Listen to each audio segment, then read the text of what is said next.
Oh, Trace, I've been thinking about this whole idea of wall art in 2025. It sounds so future forward, no? What's really driving this evolution? Is it just more fancy pictures? Marie, it's so much more than that, honestly. Like, the big thing right now, and what we're seeing for 2025, is this huge push towards personalization. People aren't just buying art to fill a space anymore. They want pieces that are super expressive, that connect them to nature, or even just really innovative design. It's about making a statement, absolutely, but also embracing tactile experiences and sustainability. Those are like the core pillars, you know? Sustainability. That's interesting.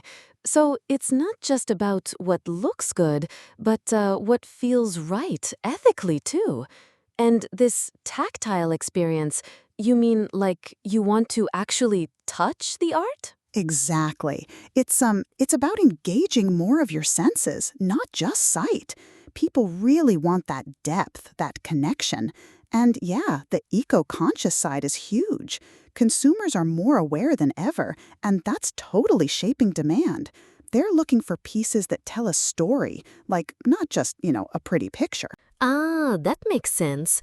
So, with this desire for personal expression and connection, what kind of styles are really stealing the show? I imagine abstract art is still quite strong, we? Oh, absolutely, Marie. Abstract art is it's a dominant force. We're seeing like really bold color blocking, fluid brushstrokes that just seem to flow off the canvas, and dynamic compositions that totally grab your attention.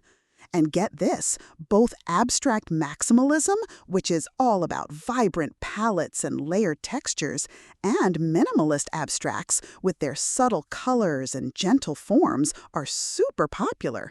So, a little something for everyone. Both maximalist and minimalist abstracts. That's a lovely paradox. And what about nature? Does that biophilic trend still hold sway? Oh my goodness, yes! Bringing the outdoors in is like a massive trend. Think lush landscapes, detailed botanical illustrations, and just those beautiful, calming, earthy tones.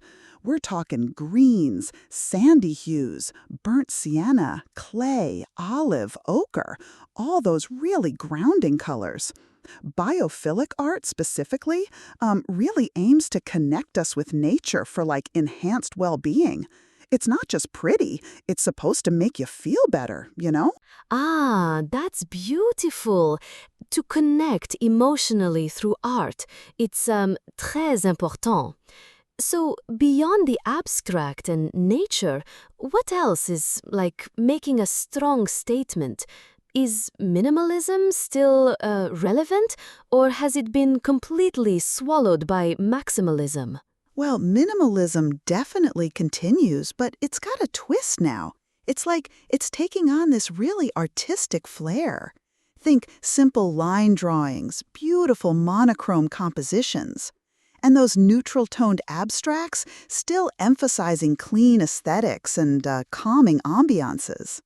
But then, on the flip side, we're seeing bold and graphic designs that are just wow. They demand attention.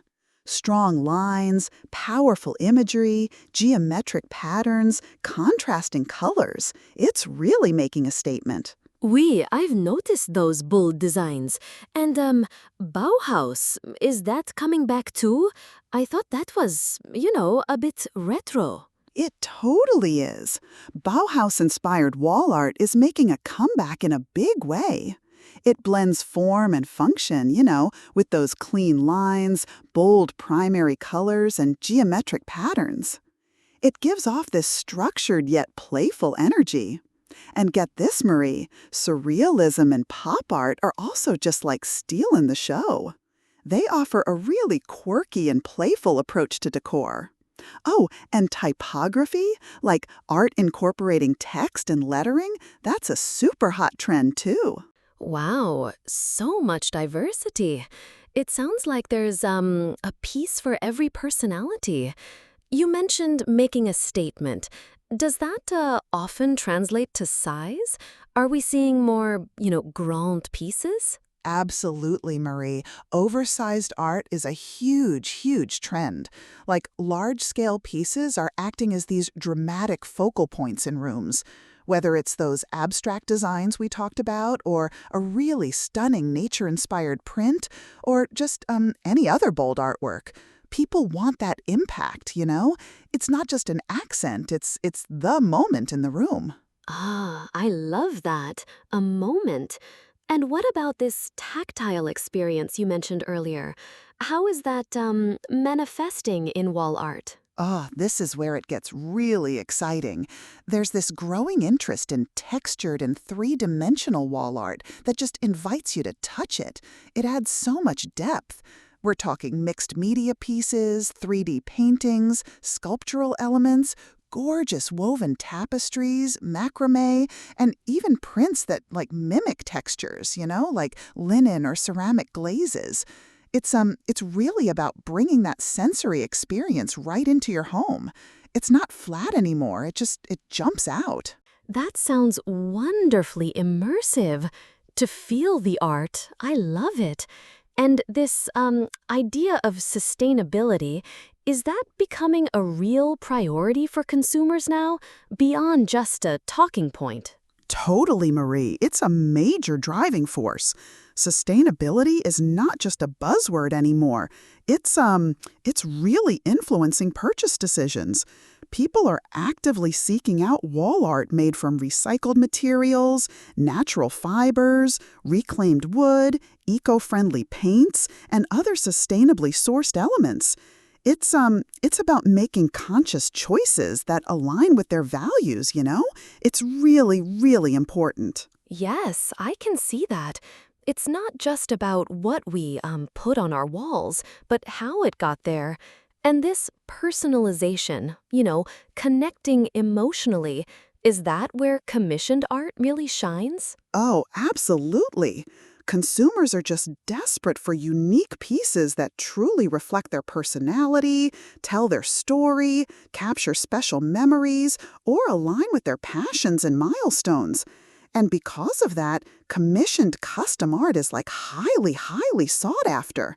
People want that unique connection, that narrative. They want their wall art to feel like a part of them, their journey. It's not just decoration, it's truly a personal statement, a piece of their life. Ah, a personal statement, oui. That resonates so much. So, how does all this affect how we display art? Are gallery walls still like a thing, or have they evolved? Oh, gallery walls are absolutely a thing, but they're getting a complete creative makeover. They're moving way beyond those traditional grids. Now it's all about eclectic displays that just mix and match various mediums, scales, styles, frames, even mirrors and actual sculptures. It allows for just so much more personal storytelling, you know? It's less about symmetry and more about an organic collection of cherished pieces. Ah, that sounds much more expressive. And what about frames?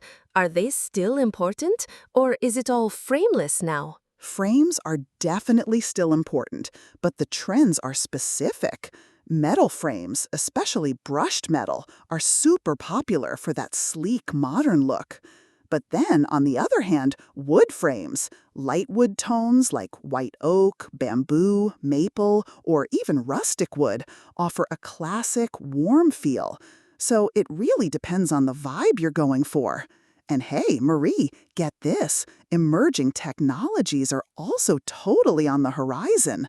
We're talking tech-driven art, like interactive pieces that adapt to ambient light or sound, and even AI art trends.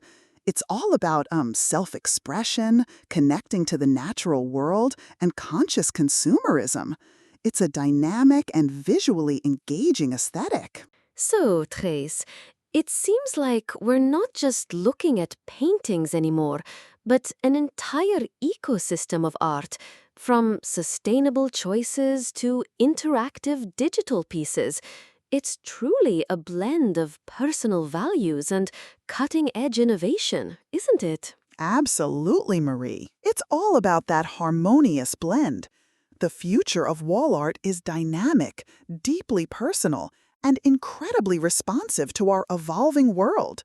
It's less about a static image and more about an experience that reflects who we are, what we value, and even how we interact with our environment. It's truly exciting to see these shifts. What a journey we've been on today, from the subtle textures to the grand statements, and now to the digital frontier.